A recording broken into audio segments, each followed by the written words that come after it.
Welcome to the Everything Yachting YouTube channel.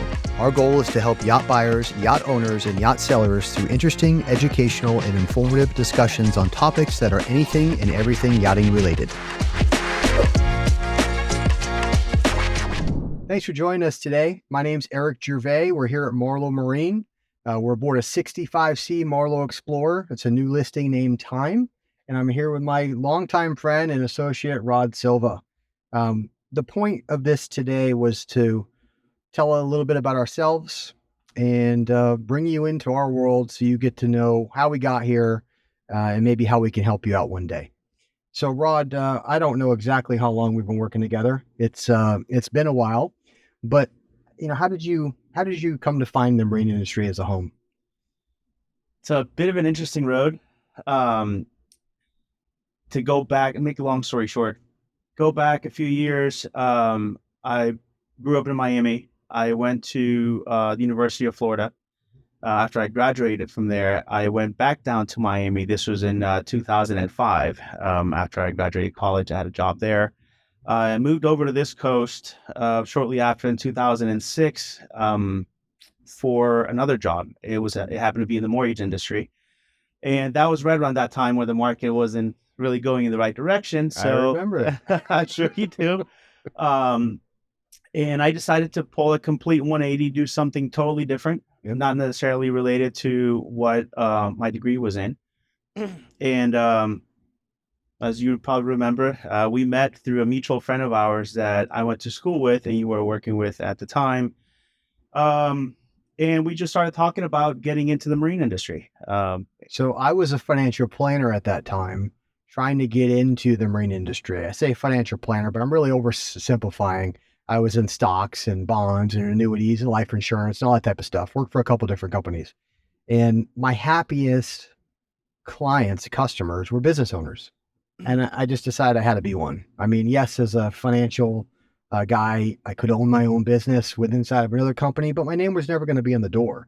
So we had a group of people that would get to lunch, networking, that type of stuff. I remember our buddy Dan Fiorentino. That's right. Introduced us, and I said, I'm buying a yacht service and maintenance company because I want to change what I'm doing. I don't want to be a suit and tie office guy for the rest of my life. I want to create my destiny, create my future, and get out on the water, right? And that was right about that exact same time where sometimes these deals don't happen as quickly as you would like. I think we've experienced that now in the yacht business because we see a lot of people who have worked a very long time in their industry looking to sell, wanting to buy the yacht, and the business sale gets delayed and delayed and delayed. So I went through that process myself. Hired Rod, right? And what did we do? A ride along, I think is how we started, right? I actually remember we were at Divino, our go-to Italian restaurant for lunch this one day. And we had, we didn't really know each other that well, just kind of through a friend, like I said. But we had a conversation, you were in the process of, purchasing this company. And you said, look, man, I like you. I know you're looking for something different. I know you have a college education, you're bilingual, and I like your people skills. And I think you'd be the perfect person to run this company one day. I didn't think anything of it at the time because honestly, I didn't know if it was going to be a couple of guys with buckets, washing boats or whatnot. So we did a ride along and we spent, I think, 2 or 3 days looking at different marinas and different boats that we used to service. And I figured out very quickly that it was a much bigger company, right? It happened to be one of the largest yacht management companies on this coast, on the west coast of Florida. And I said, all right, I'm all in. And I think one of the things I requested was if I'm going to do this, if it's going to be long term, I want to know everything there is to know about it. So I started on my hands and knees, scrubbing teak, washing boats, detailing, buffing, waxing, doing all this stuff, which we did a lot of that together. Mm-hmm. Looking back at it now, it's helped so much because now that we're in this industry, selling boats, every single one of those experiences kind of helps you in understanding what you're selling and what's important and what's good and what's not.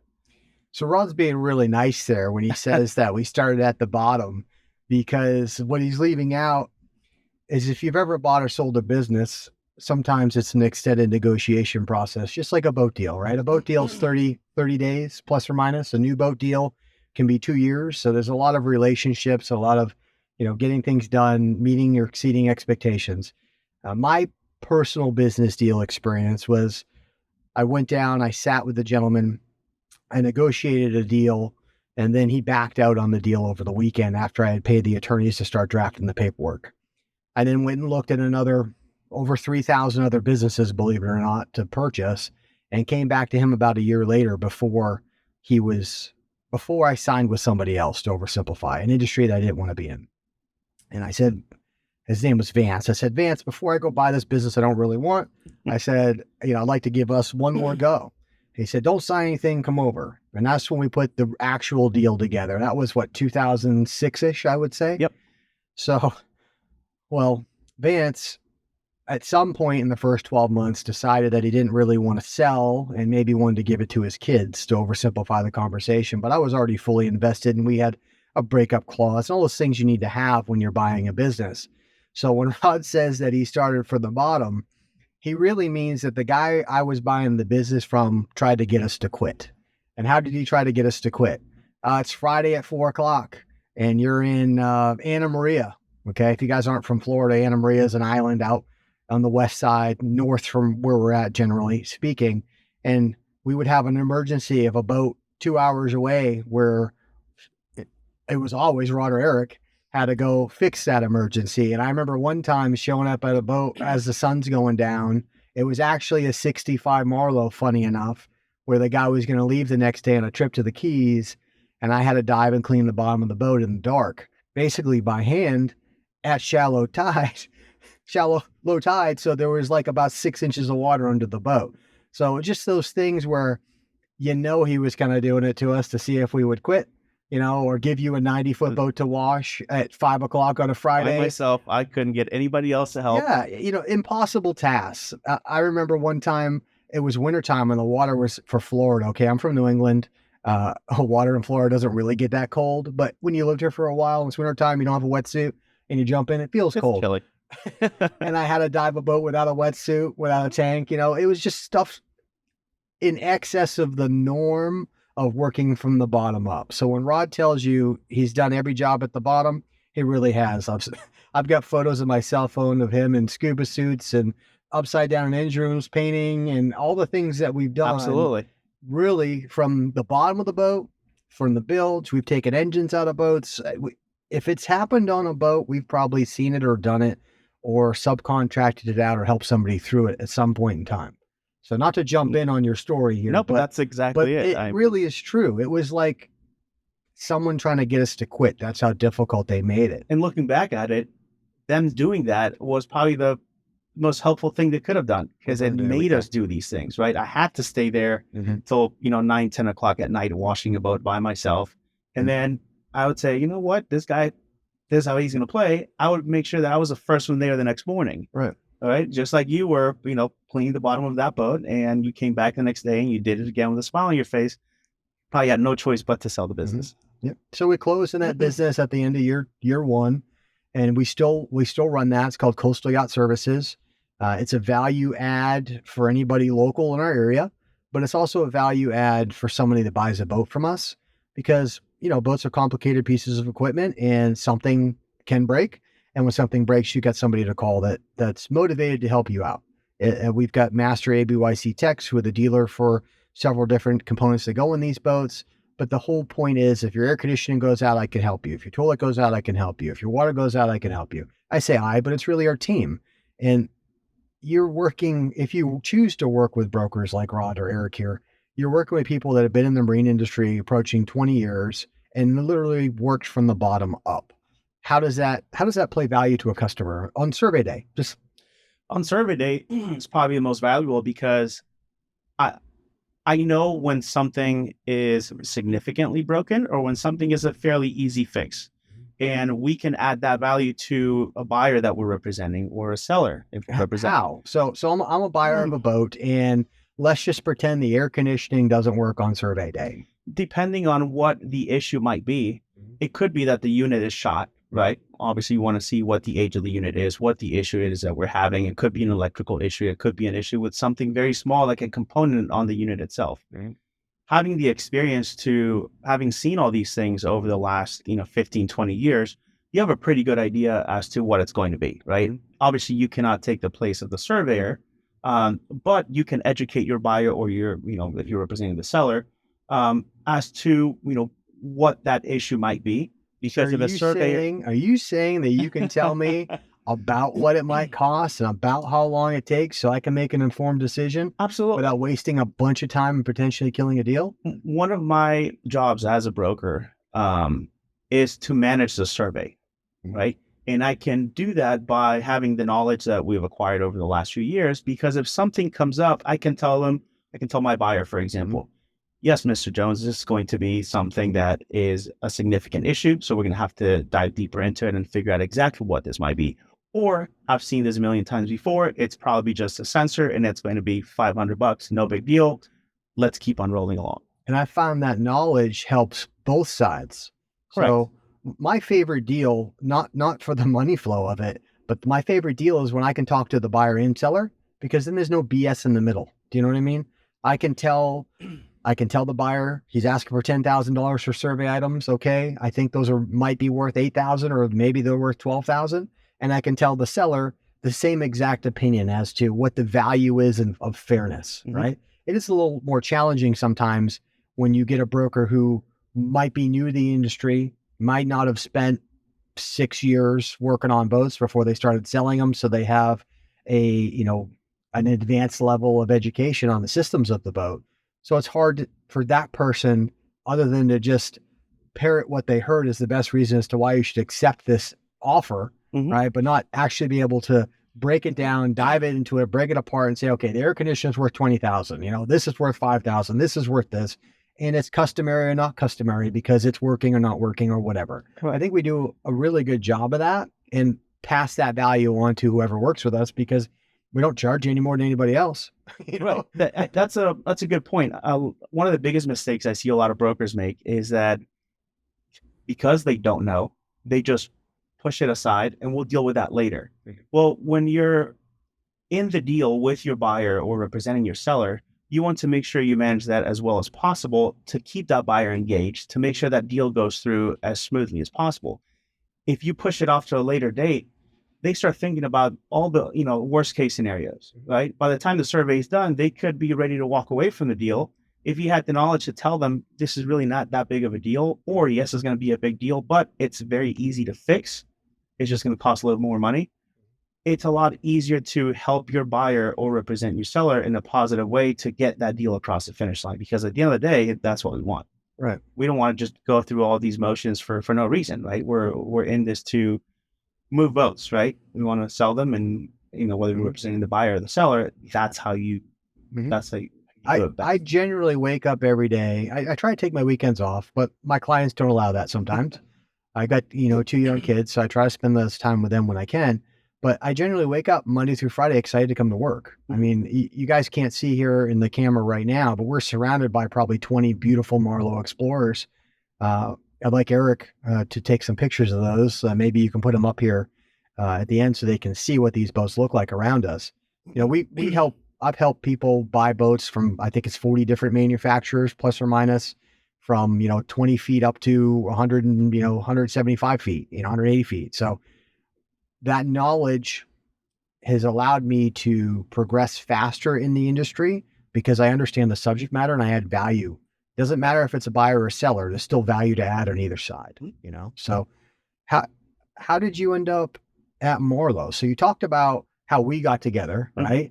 And how Coastal had us go, north, south, basically a lot of Anna Maria to Sarasota, with the outliers being Tampa to Naples, right? We've gone even to Virginia. We've traveled a lot for clients that are in our care and custody. So we have a 200-ish clients that we take care of their boats.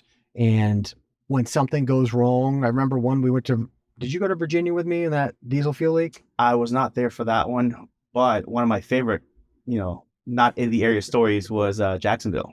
Yeah. How did we end up in Jacksonville? So, Caterpillar would hire us to, once their technicians rebuilt engines or generators or whatnot, usually in larger vessels, they would call us to go in and do the cleanup and do the prep work and paint the engines and get them back to looking like new.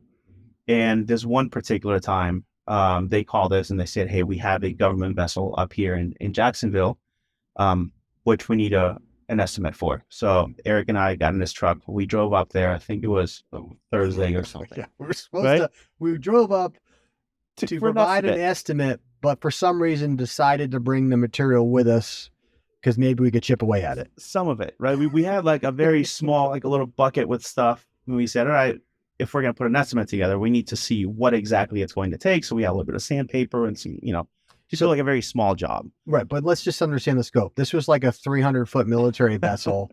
And the generator we're talking about was the size of an F-250 pickup truck, just so we understand how large of a thing we're talking about. Right. It's about as big as this couch we're sitting on right now. So when we get there, they basically said, we don't really need an estimate. We need to get it done right now. But we would like to, hear an estimate since you're here. And we said, okay, well, we were coming up here to put some numbers together. Then we'll let you know when we can fit you in our schedule. And they said, no, we need it done by tomorrow. So we looked at each other and we're like, well, we're here. We gave them a list. We said, we're going to need, this much paint. We're going to do, this much of materials, blah, blah, blah. I think we went to Walmart and got a change of clothes. And long story short, we ended up working, I think, 14 hours straight. Yeah. Got it done, probably middle of the night. And then after we were all done, we said, listen, could we just take a shower here before we drive back? And they said, Eric, you go with this gentleman. Rod, you go with this gentleman. We got escorted through the boat. Some areas were classified. And they said, if you go anywhere but other than where these people are taking you, you will be arrested. Yeah. I said, sir, no problem. So they took us through the boat. And they were really nice. They gave us a little small tour of like a little cafeteria area. And the boat had a jail, prison in it. After they told me that, I was like, I just want out of here. I don't want to make a mistake, open the wrong door, get arrested. I was like, I just wanted to paint some engines, Right. So, we got in the truck and drove back, and we were talking about it. I think it was breakfast, 2 or 3 days later. We're like, I was nuts. That was fun. It was very satisfying. We walked in thinking we were just going to put an estimate together. We walked out of there 14 hours later with a full job, completed. They were so happy, and sometimes that's what it takes to get it done. If you work with us, that's who we are, right? We are the people that will show up early and we'll get the job done and we stay till it's done, because that's what I would want, right? When I go buy a car, I can't stand buying a car from somebody who doesn't know the answer to my questions, right? So I expect a customer to not want to buy a boat from somebody who doesn't know the questions. Right. So we specialize in Marlow Explorers. I'm not saying that let's just pretend there's 2 million components aboard the boat, that I could tell you every single answer to all 2 million. But I've got a really high batting average, so does Rod. And if I can't get you the answer right now, I'll get you the answer faster than anybody else will. Yeah. Sometimes it's better to say, I don't know, but I'll get back with you and do it. Follow up. Make sure you go get the answer. The last thing you want to do is just make something up or lie to a client. Like that's not the way you do business.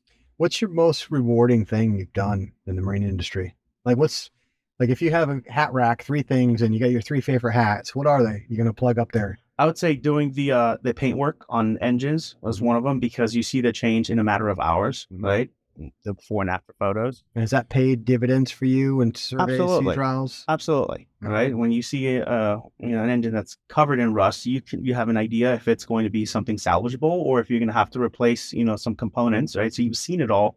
You can make an educated assessment. So I will often hear us both telling somebody, you call me up, you've got a whatever brand boat and you want to list it.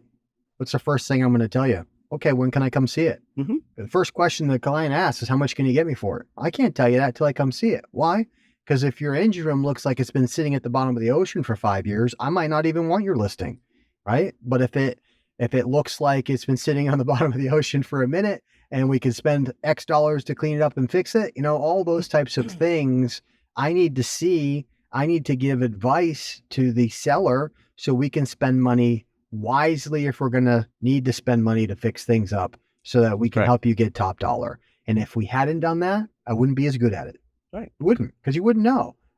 We painted, I'm not going to say thousands of engines, but we painted a lot of engines. We painted a lot of engines. So engines, generators, and not just the big bilges. Boats. Right. We did a lot of smaller boats. Mm-hmm. A little bit more challenging because you have to bend around you know, the engine room. They're not all very easily accessible, like a 300-foot, you know, government vessel or, you know, a 65 Marlow. Some of them are more challenging, but just as rewarding. All right. So painting engine rooms. Painting engine, that actually has helped me, you know, with doing a brokerage deal, right? Because I feel confident that when I go in there and I am speaking my mind about something, I'm confident that I know I'm correct because I've seen it, right? And I have the experience to back that up.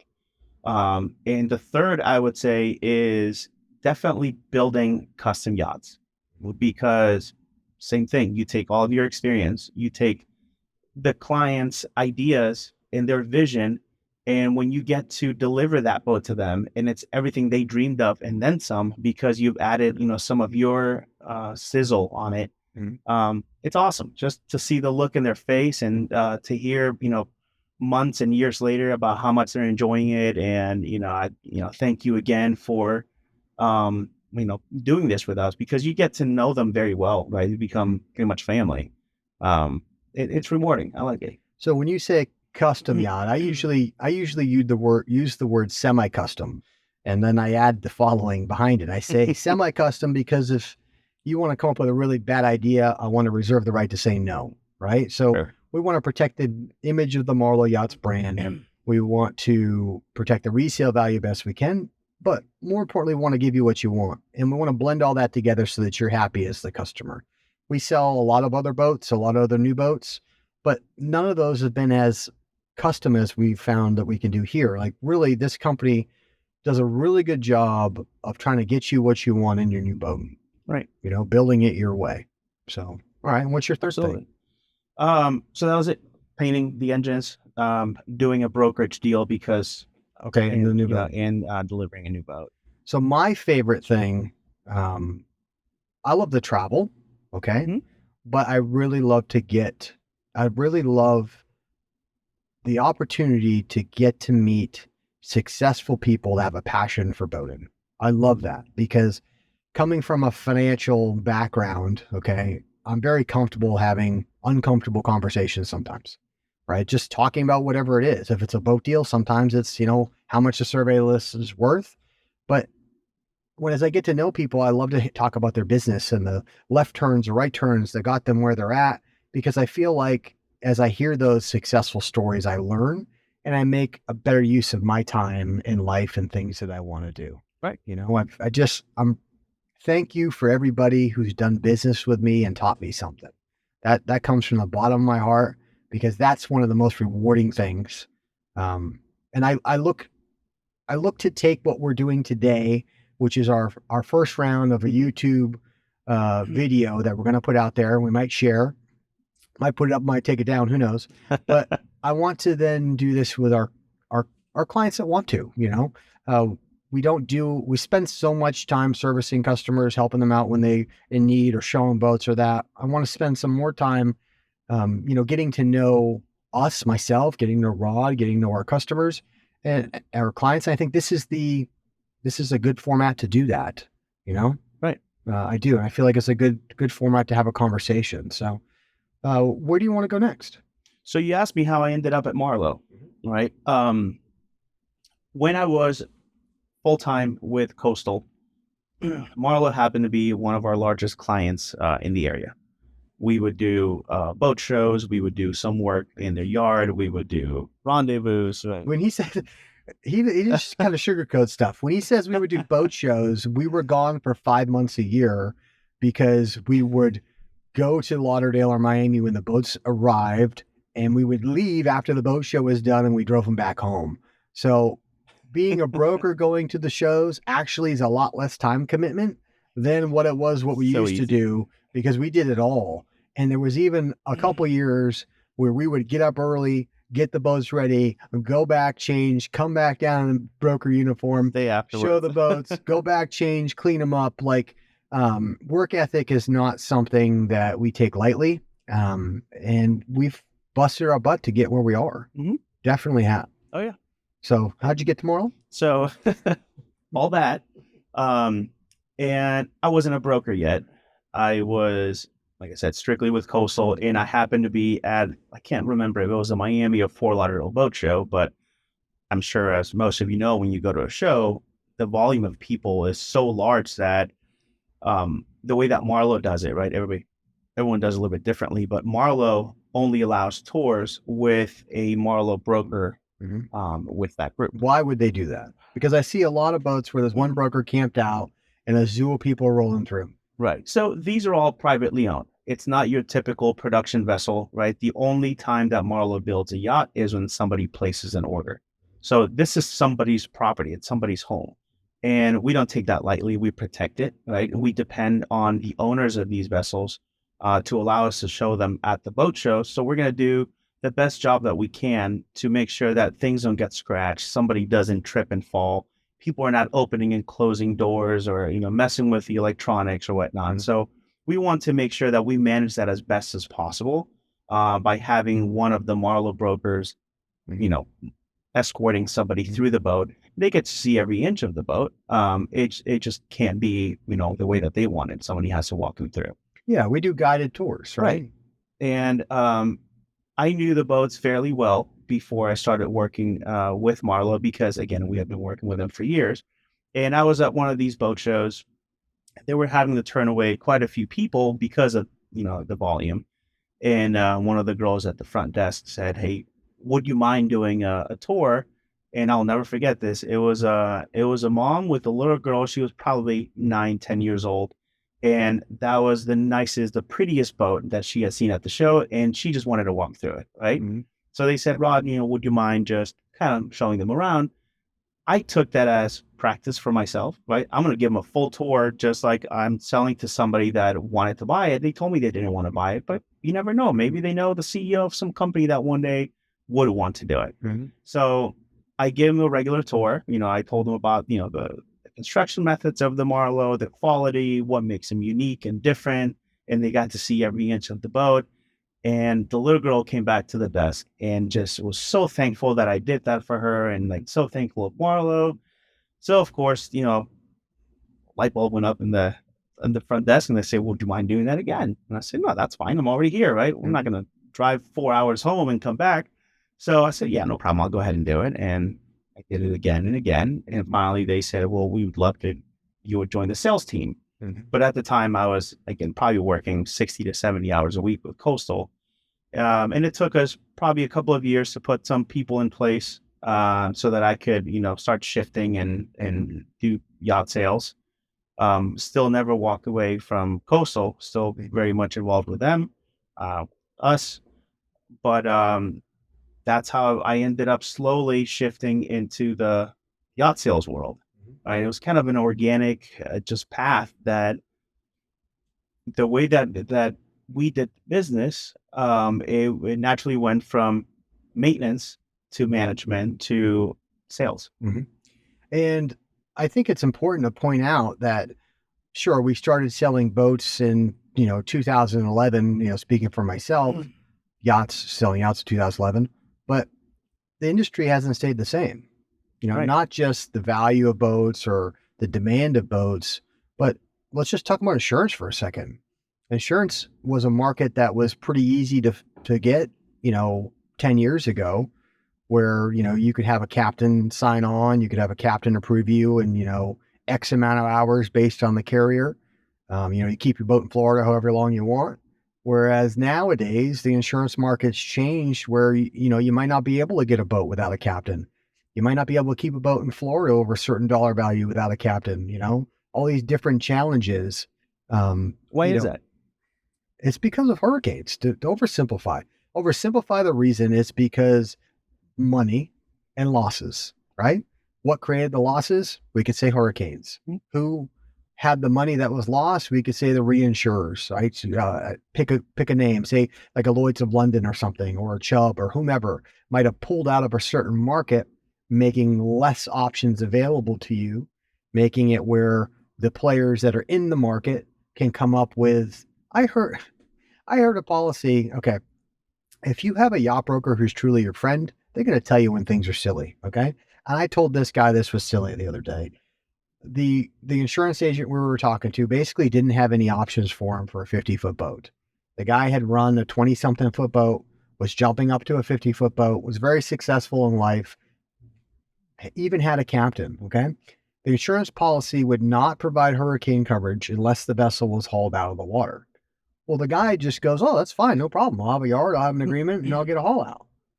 But what happens if the travel lift tire breaks? What happens if the hose falls off? What happens if they overbooked you? Now you've really got no coverage. Just conversations of common sense of what can happen, because with Coastal, we did a hurricane plan for years, right? Where we would help people and tie boats up or move boats and all that type of stuff. So I know the show that goes on when a hurricane's coming, right? Right. You just have to be smart. You have to, number one, have a good agent. Don't bounce around agents because that's bad for your rating on insurance, just to oversimplify the conversation. Pick your horse and stick with it, okay? Read your insurance policy so you know. But one of the ways I've been talking to my customers about these new insurance tightenings is, hey, you're 80 years old, Mr. Jones. You sold your business for X millions of dollars. You've been flying airplanes for 20 years and great, good for you. This is your first big boat. You probably should have a captain, right? Let's not damage the boat. Let's not, get anybody injured. Let's learn the right way to do it. And maybe the insurance company says you need to have one for 2 years. Maybe the insurance company says, it's great you have a home in Marco Island, but I'd like that boat to be north of the Florida-Georgia line during hurricane season. They charge you less if you do that, right? Versus a company you'd pay more to stay. So my brain just wraps around to like the insurance companies give me a discount to use my boat and go north with it. Where do you want to go? Chasing 75. That's right. Right. So most people in Florida, especially, they don't want a boat around here in the summer. It's too hot. Right. So they either put the boat up in storage or they cruise north. What do you mean storage? You can put an 80-foot yacht in storage? I know the answer to that question. It's kind of a layup. There are a few facilities that will do that. Right. Right. We need more of them. I think absolutely we need more. I think a good investable business in the marine industry is inside, air-conditioned, hurricane-proof storage. Yes, we don't have nearly enough, especially now that the market has been so crazy for the last 2 years, and it's just anything and everything is selling, especially the bigger yachts. We need more of those storage facilities. Yeah, if you're an entrepreneur and you just happen to be listening to this, we need it storage. So where would you go? The Caloosahatchee Waterway is a great place because it's between locks. Down by Lake Okeechobee, buy some land, put up some buildings, and your building will be full. Because there's one that just went up and it's already full, like 2 years out. And they're killing it down there. So what do? They haul the boats out of the water, they put them inside the shed, they disconnect the batteries, they put them on jack stands, the travel lift comes out and goes picks up another one. It's like long-term parking inside of a building, right? I'd love for that problem to be solved. I'd love for people to build more marinas because we've had so much demand in the last 5 years that we literally have a lot of boats and we could use some more marina space, right? And I'd like some insurance companies to come in the market and, solve our current insurance issue in a way that is beneficial to all, right? That would be great.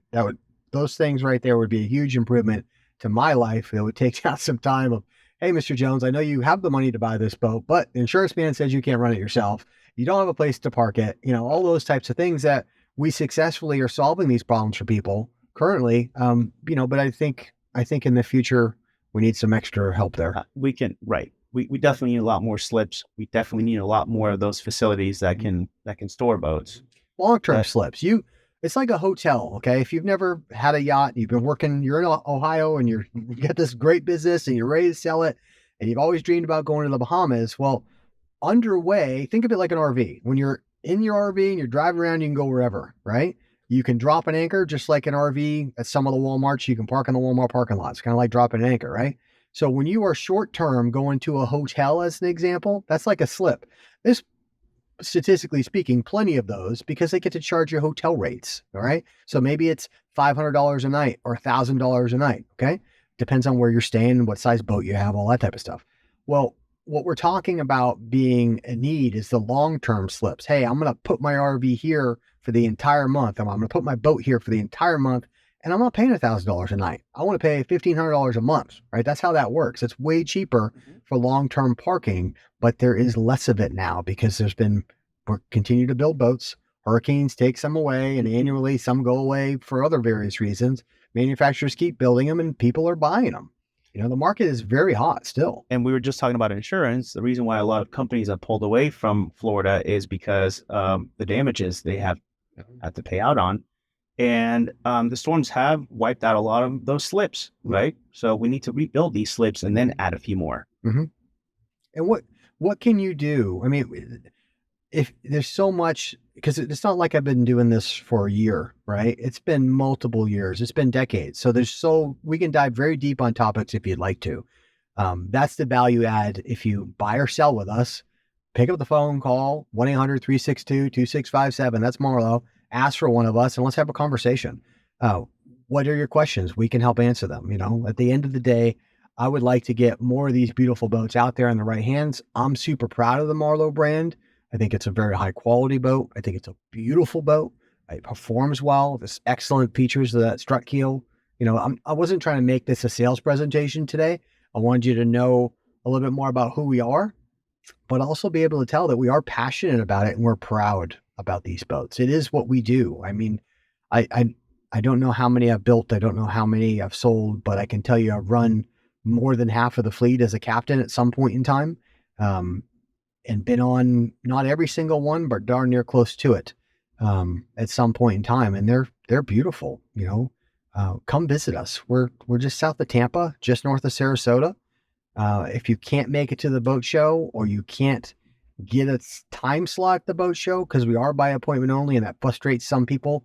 I know you may be in Colorado and just sold a business and you roll into our booth without an appointment, but we try to treat everyone equally. So call us, make an appointment if you want to come to the boat show, or better yet, come off season or before the show or after the show, come to Marlow. Instead of having 4 or 6 boats in a boat show, I've got 20 of them here for sale, for service, commissioning, whatever. And then you can have a more relaxed day, walk around, get aboard the boats. By far, and I always tell this to my clients, by far the best way to learn about the Marlows, whether you're looking at the brokerage market, whether you're looking at new.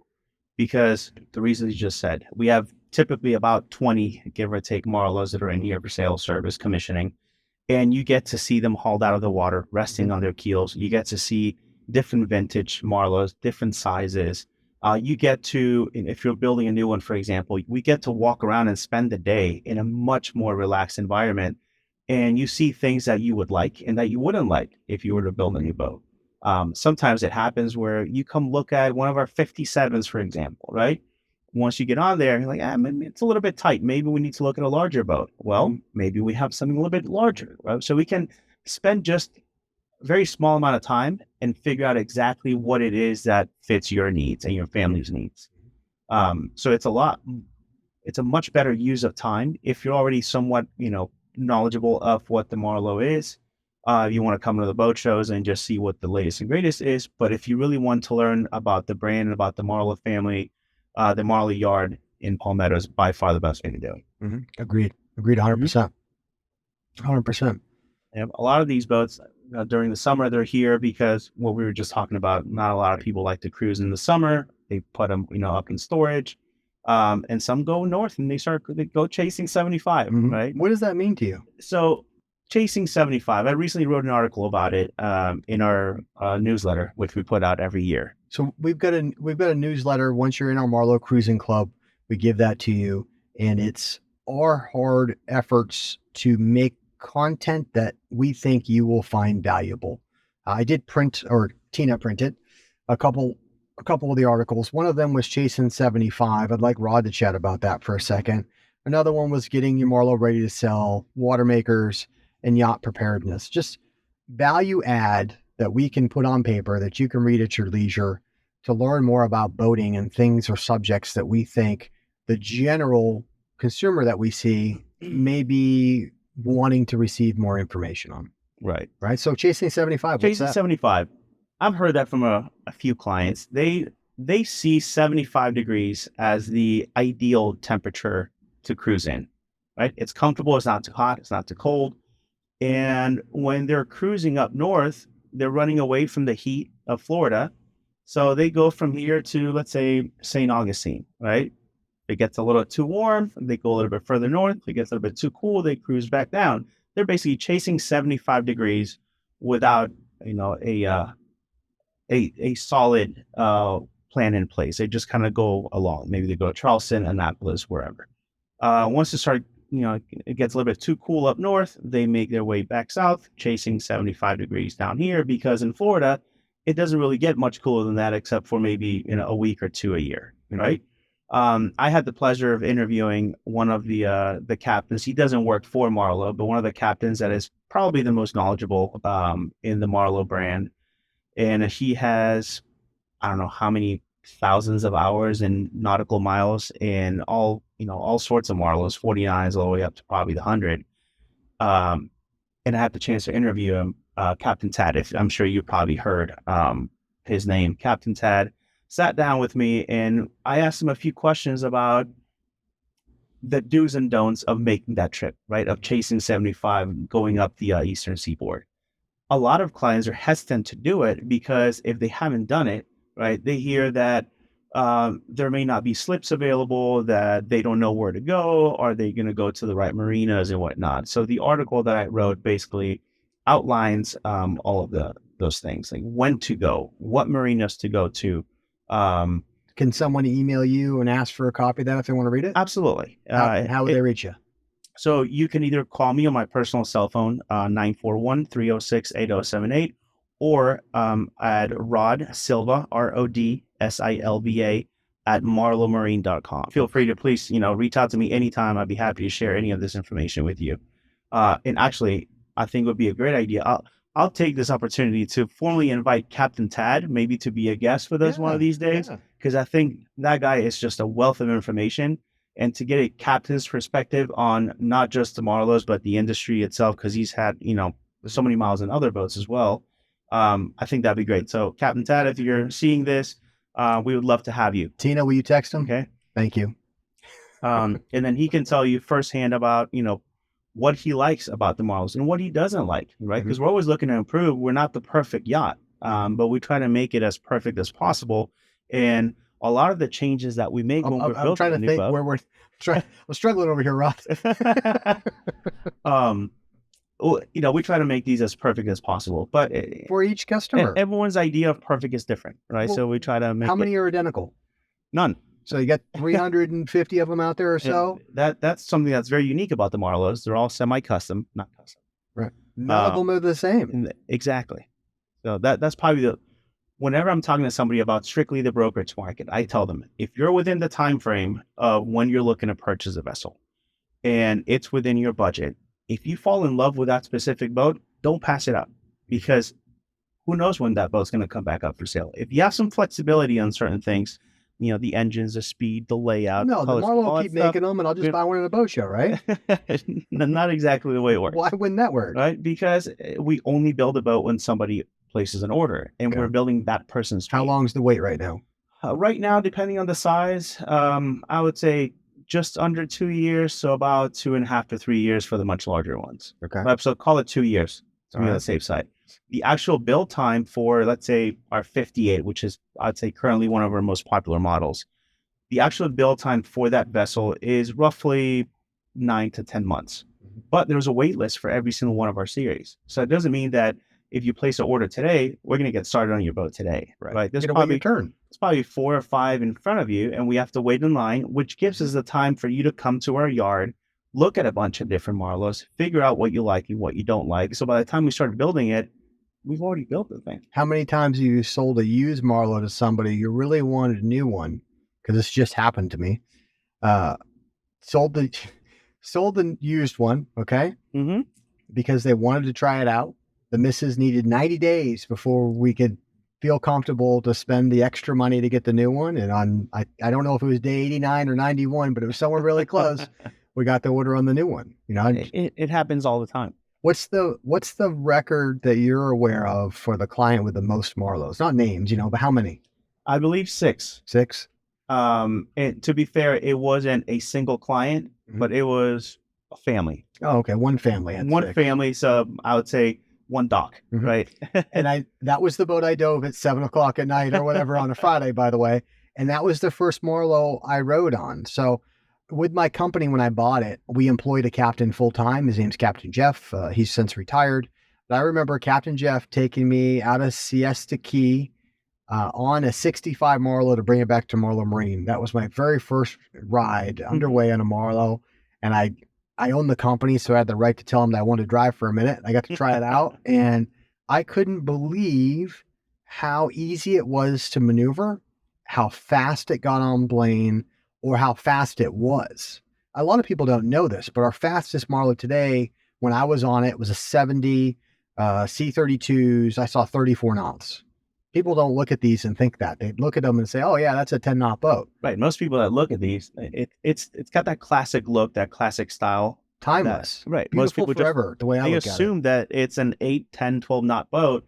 So when you tell them that it is an 8, 10 knot boat, but it can also do 34, they're shocked, right? How? And, again, we're not going to get too technical into this, but I oversimplify, okay? I say it very simply, guys. I've been stuck on a boat that would only do 12 knots, and at some point in time became torture because you're just tired of going slow, I didn't buy a Jeep the other day. My wife's birthday was coming up, and there was a Daisy Duke Jeep a friend of mine had, okay? I didn't buy the Jeep for one specific reason. I can go back and look at it again, but I didn't buy it because it was stuck in four-wheel low. It sounds really simple, okay? But it's a great analogy to a boat. If you have a Jeep and you got 4 gears or 5 gears and you're stuck in four-wheel low and you can only get to 35 miles an hour, you're never getting on the highway, right? And Jeeps are great. Jeeps are fun, but I need my vehicle to be able to get in the highway, right? So I have to be able to shift to four-wheel high or take it out of four-wheel drive and put it in two-wheel high and get going somewhere. So when he talks about chasing 75, I've had clients go to Maine and back in 3 weeks in a Marlow. Not advisable, okay? But if you got a short window and no budget and you want to go on a lobster run, you can do it in this boat. You know what I mean? There's some boats that you can't get there. I mean, I'm exaggerating now. You can get there in 3 weeks in most boats, but you don't have that option to go fast or go slow with the stability that these boats offer. And for those of you that don't know Eric, he doesn't go slow. I used to race cars. I like to go fast. I do enjoy burning some fuel from time to time. Right. But I also, when I bought my Marlow and ran it from the Northeast down, I was running slow. I was running 8, 10 knots. That's when fuel prices were $6. I think the most I paid was almost $7 a gallon. Thankfully, it's coming down quite a bit. It's a totally different style of cruising, right? It's not your typical center console or, sport cruiser that you have to run fast because the vacation doesn't start until you get there, right? With the Marlow, you're there. Right. The vacation starts when you leave the dock. You can use every inch of this boat. When you're doing 8, 10 knots, you can hang out with your family, make lunch, drinks, play cards, do whatever. In Florida, in the summer especially, right? If you see a storm coming at 3:00 every afternoon, you can outrun that storm because you have the ability of doing that in a vessel like this. Whereas a lot of other trawler style boats that have this look and have this comfort don't have the ability of making the speeds. Right. So I do like to run. I do like to run fast. Rod's right. I used to race cars. I was a race instructor for a period of time, ski instructor, all that type of stuff. Had fun. Officially diagnosed as an adrenaline junkie by the Marine Corps when I was in. I worked overseas at the American embassies, had a top secret security clearance, traveled to a ton of different countries, traveled armed with President, Secretary of State, Vice President type stuff. Had a great time. Got into finance, short story. Didn't love being stuck in the office all the time. Wanted to get into a business where I can get out, stretch my legs, and do what we're doing right now. I love it. I absolutely love it. I get to spend months a year on boats. Believe it or not, we're actually hiring. We're looking for more talented yacht brokers like Rod, like some of the other people on the team. So if you're interested in spending time and you have what it takes to be a top level real estate agent, right? A top level airplane salesperson. That's what it takes to be a top level yacht broker, right? You're not talking to your average Joe when you're selling this boat. You're talking to the guy who owns the company the average Joe works for. Just to way oversimplify the technical level or the negotiating ability or the expectation of the consumer, right? So I don't want to do anything else. It's why I love it. People ask me all the time. I love it. Why? Right. At the end of the day, you're on a boat. Right. At least once or twice a week, I get to go out on these boats. Yeah. Right. We're sea trawling or we're delivering or, whatever I that could may be. spend every single day of the year on a boat because my clients either want me to be there, want to learn something from me, need help moving it, need help selling it, listing it, whatever, right? So we have a work-life balance of actually getting off the water and spending time with family. But I love it. I wouldn't change anything. I just had this conversation with somebody last week, I believe it was. We're really spoiled, right? Because we're surrounded by these beautiful Marlows. So it's normal for us, right? We come to our office, we sit in here, we see these things all the time. We get on whenever we want. But every now and then, let's say I go away with a client for, 3 or 4 days, and you get to see a bunch of different boats at other marinas. You come back to this, it's like, this is what our clients are wowed by when they show up, right? It's not normal to see 20 of these beautiful yachts in one area, in one basin. Yeah. If you've got a sincere interest and you've never been aboard a Marlow, you owe it to yourself to come to Marlow Marine. It's worth your time. All right. It just is. I got sucked in nearly 20 years ago and I'm not leaving. And a lot of yacht brokers out there will tell you once a customer buys a Marlow, that's all they're going to be in. So stop calling them. Leave them alone. They're just going to keep staying in. And that's how you get to a family with 6 or a client who's had 4 or 5, Right. over the years. It really, we try hard. The boats are freaking awesome. The customer base is awesome. You're not going to make everybody happy every single day, but I promise you, we definitely try. We definitely try. Absolutely. Well, let me chat about one of these articles that we wrote here. Getting your Marlow ready to sell. All right. If you are looking to buy a yacht, okay, and you're out there trying to decide, am I going to do it myself? Am I searching Yacht World? Am I going to pick a broker? Am I going to call the listing brokers and go look at them myself? If you're not qualified to look inside of the engine room and make a determination of the cost to get it corrected, to make it seaworthy, then you need to have somebody that is.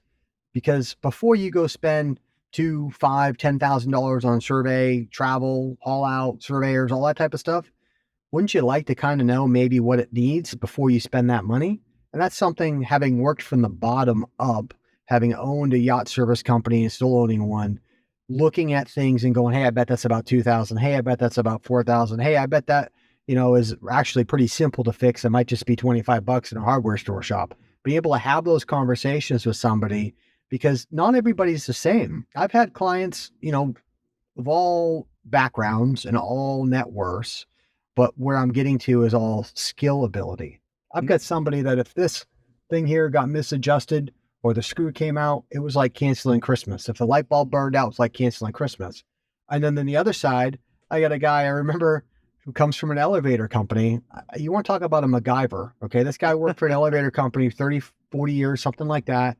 And I remember an air conditioning control unit stopped working. He called the parts department to see what a new one cost. He goes, I'll just rebuild it myself. Literally takes it apart, boom, boom, boom, fixes it, puts it back together. I'm sure he saw some stuff and it works fine. So who you are, right, and what you're capable of, that falls into what you should bring with you for tools, right? Because if you don't know how to use a torque wrench, why would you carry one around? You know what I mean? Just to way oversimplify the conversation, So Don't bring a wrench, bro. So our ability is to be honest with you about what it is you're buying, what it would cost, how you get into it, but then also be honest with you what you need after the fact so that you've got the mission you want to achieve is capable of achieving, right? If you don't have any ability to change a light bulb and you want to take this boat to Tortola and you've never run anything bigger than 20 feet, you might need a captain and maybe an engineer, right? Maybe you can do it yourself if you're that elevator guy and you've been running boats your whole entire life. So having somebody who will eventually become a friend, bouncing these things off of them and giving you the honest, unfiltered, advice, I think is very valuable. And this is $1 million Marlow, right? We're asking under $1.5 million for this one, or a multi-million-dollar. We build boats over $10 million. So it just depends on who you are, what program you want to put together. I helped an owner who thought that they were going to originally buy call it a 90-foot boat, run it with him and his buddy, converted that into a vessel where now they've got a crew of 5, because it was about them getting what they wanted. Do you want to get up every day and work hard and wash your boat and do everything and have no company? Or do you want to basically have a Ritz-Carlton where everything's served to you and done for you? We've seen it all, and we can help you make informed and educated decisions on the process. And I want to go back to informed and educated decisions because that's my what's best for the customer approach. Okay. I came from a financial background.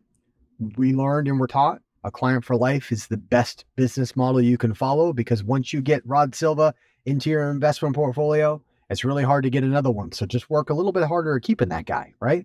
We do the same thing with our customers. So you'll find that you might buy one Marlow from us, have it a long time. You might buy one Marlow from us and then go buy another brand boat because you want something different or bigger. But you'll find a lot of times that Marlow broker will stay with that customer because of that client for life approach that we try to strive for. For sure. So getting your Marlow ready to sell. I bought a boat. I put some work into it and I sold it. So I can speak from firsthand experience as to what these things need.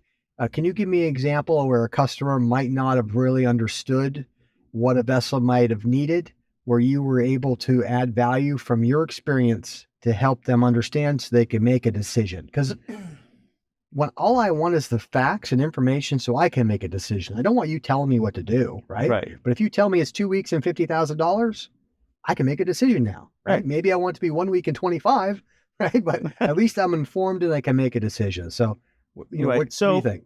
One of the, I don't want to say main mistakes that people make, but one of the things that I see happen quite often is that they don't prepare that boat enough for it to be sold. One of the things that comes to mind is water makers, for example, right? So if I'm meeting with somebody, I'm listing their boat and I tell them that these things need to be addressed, I usually like to look at the water maker if they have one on board, because oftentimes they don't use it, right? So they'll just tell you, I have no idea if it works or not, but it's there, so we'll just roll with it. My advice would be, have it serviced. Right? If you're not going to use it, have it serviced, have that, the records that it was serviced, that it works properly, have it pickled. It's going to cost you maybe $1,500. During survey, the surveyor usually doesn't, he'll prove that there's power going to that unit, but he won't run it and make water because he doesn't know if the membranes are sound, if the filters have been changed, yesterday or if it was 2 years ago. So the surveyor is not going to take that risk of making water and putting bad water into your tank. Yeah, they usually write prove powered up. Right. Suggest hire water maker company to inspect further for filter membrane integrity. So if you have the proof that says, yes, here's the service records that I did it, and this was, 2 months ago. Now it's pickled. It costs you $1,500, but it's fine. No, Rod, I don't want to do that. I'm going to deal with a survey. Okay, then it's going to cost you probably 3 or 4 times as much because that buyer is going to assume that everything's broken, and he's going to have to do the service, and he's going to have to replace the filters and the membranes, maybe the entire unit. And that's when you get the $10,000 ask for a $1,500 item. Right. And if you have a broker who's been through that, seen it, we can tell you when we list the boat, right? Because we don't list a boat day one, sell a boat day two, and oh, geez, here we are, right? We list a boat day one, we do our videos, our promotional stuff. It gets out there in all of our media marketing sources. So maybe a week or 2 weeks go by before we hit the ground running, right? An offer might come in day two, an offer might come in, day 90. But if we identify the issue day one, everything after day one is time to correct the issue before inspection, which is survey day, which from the offer, right? A typical broker's deal for those of you who never bought a boat like this is about a 30-day process. Okay. There's typically a 10% deposit due. All right. And there's typically a survey and sea trial involved and then a closing. The time frame from offer to survey sea trial, I'll way oversimplify. It's like within the first 2 weeks or so. Then you've got an inspection and results period, and then you've got a closing period. So even if I listed the boat today, got an offer tomorrow, if I identified that issue, I give us a chance in that, let's just say 3-week period, which would be very fast, right? It's usually a couple months to be able to correct that issue. Right. And maybe save my customer $8,500.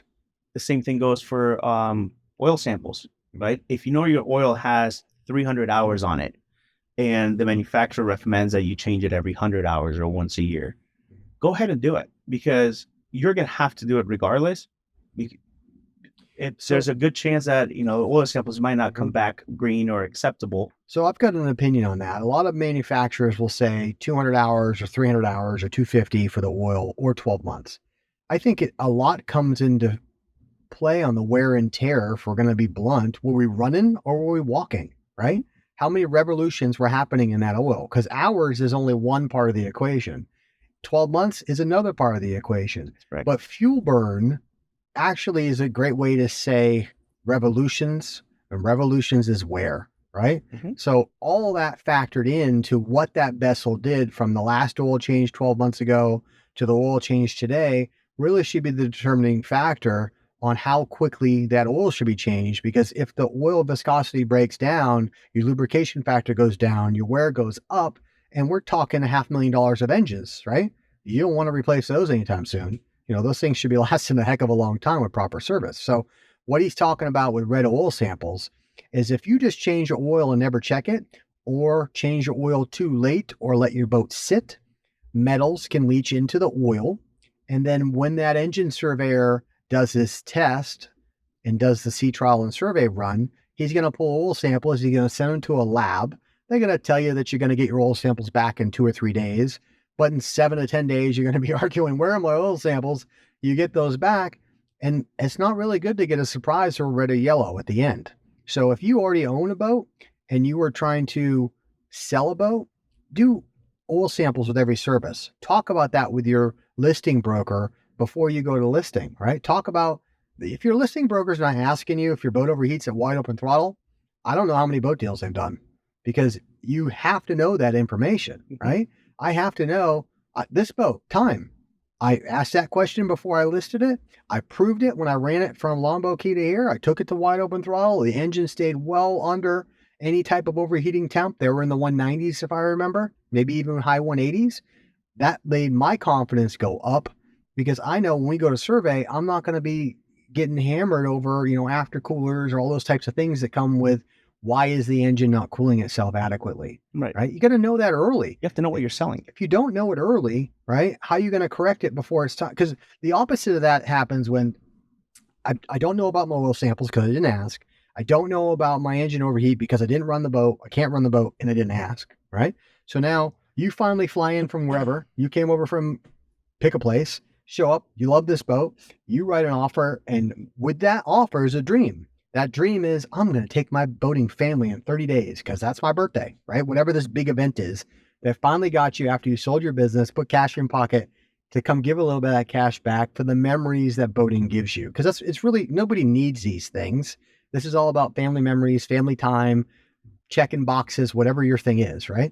So you finally do that. We survey sea trial the boat. It went great, other than you remember an alarm going off because the engine seemed to get hot when we held it wide open throttle for a long time. You're like, I'm not going to hold it wide open throttle for a long time. I'm going to run it at 80% load or less. So I'm not worried about that. I'll close on the boat. I want to go boating for my birthday. And then the oil samples come back red, high, whatever metal you want to say. Well, now maybe you're not going boating for your birthday, right? And now maybe you're going, I don't like that boat anymore. And now you're maybe going, well, there's another one over there for the same price. Maybe we could just do a quick deal on that so I can go boating this weekend. If the seller or the seller's broker didn't do the work to help prevent that, then the disservice occurred, in my opinion. Sometimes it's even worse than that. If it's a fairly new buyer, right, that is just getting into the, this industry, is just getting into the boating world, that may be the one thing that turns them away from boating altogether. Sure. Right? Because I have seen that happen. It's like, well, I sold my business. This is what I've been wanting to do. And then all of a sudden their dream just, doesn't go the way that they envision it would go. It might just turn them totally away from being a boater, and they go RVing instead. Right? So doing all the right preparations can help you gain an extra knowledge is power. So if you're a buyer out there looking for your first big boat, work with an experienced broker. Your cousin might be new to the industry and it might be great, might give you a referral fee or share some commission or whatever, but you could really stub your toe in a bad way not having navigated these things in advance as best as you possibly can. So we talked about getting your Marlow ready to sell. All right. Water makers and usage of that. If you've got real detailed questions about water makers, why don't you give us a call? I'll give my number as well, 1-800. Oh, no, that's the Marlow number. I'll say it again, 1-800-362-2657. That calls into Marlow, ask for a broker. My cell phone number, 941-302-0515. That comes to me. Email, Eric, ERIC, last name Gervais, Gervais, at marlowmarine.com. We'll put those up at the bottom of the video as well.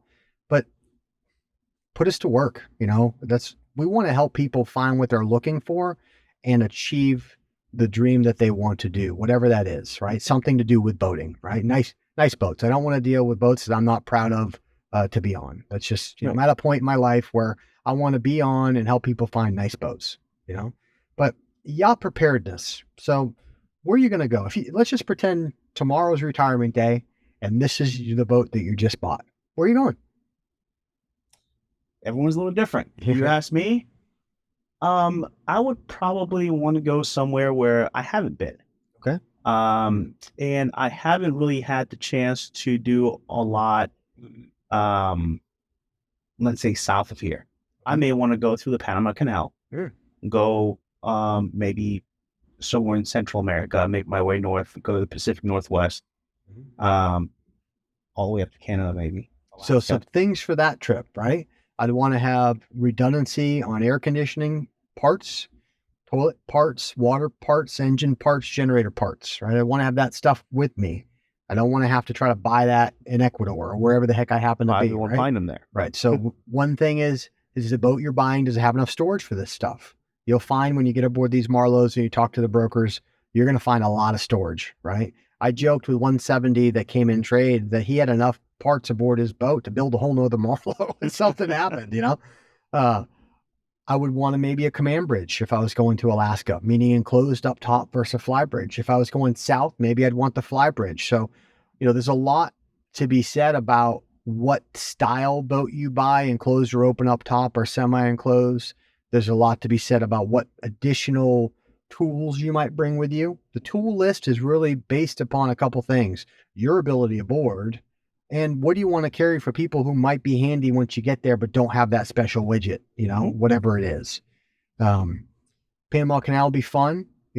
I like going on boat trips to places I haven't been before. So I've been fortunate enough to go all the way up, Tennessee waterway up to the Chattanooga Yacht Club.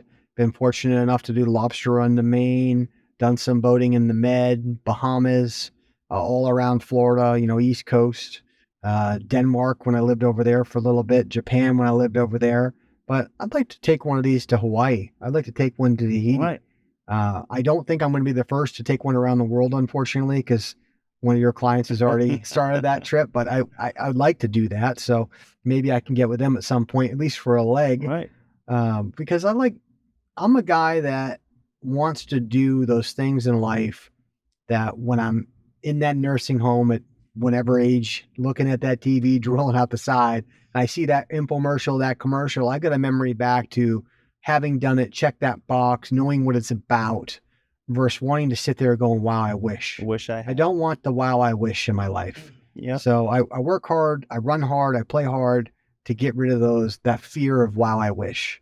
So if you're out there busting it every day, doing your thing, grinding, and your dream is that boat picture over the islands in the Bahamas one day, let's have a conversation. Let's find out what questions you have. These clients that you're talking about going around the world, I think have the record as the longest from first introduction and question till they bought a boat. You remember how many years it was? A little bit over 10 years. I thought it was like 12 before they actually, meaning they came to boat shows, talked to Tom Pride at Marlow Marine for a long time before boaters. Before they bought a boat. It was a dream for forever. Yeah. And they finally had a chance to own one of our Marlows and recently built a larger one to do everything they wanted. It's a lifestyle for them. It's not just something to do on the weekends.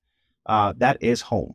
And they are cruising around the world. Yeah. So we've got a lot of customers who didn't know exactly what they wanted, bought a used one, polished it up or left it just like it was, depending upon all those variables, made their list, ordered a new one, right? Right before the new one got here, sold the used one, stepped on the new one. That happens quite a bit.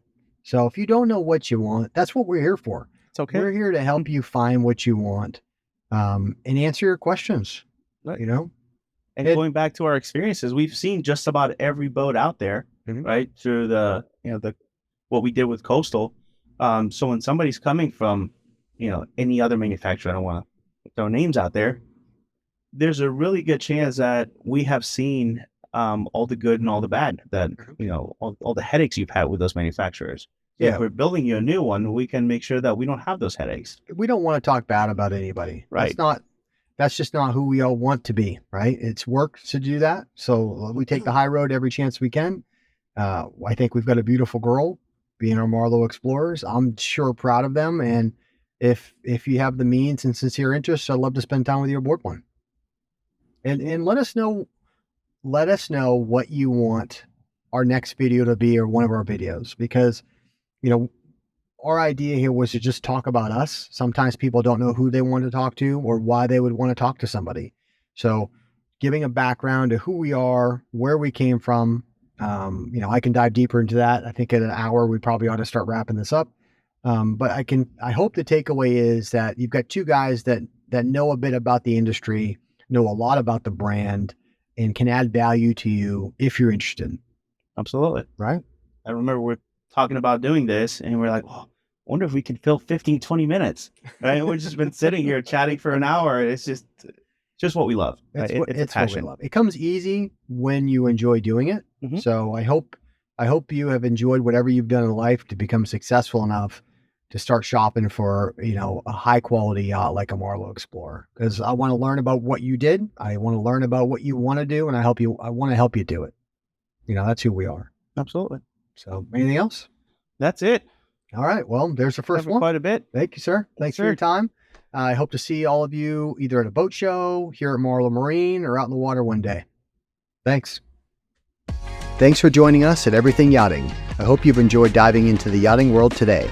If you've enjoyed or learned something, please subscribe to my channel and stay tuned for more. Until next time, my friends, healthy families, happy memories, and may fair winds and smooth seas guide your future yachting adventures.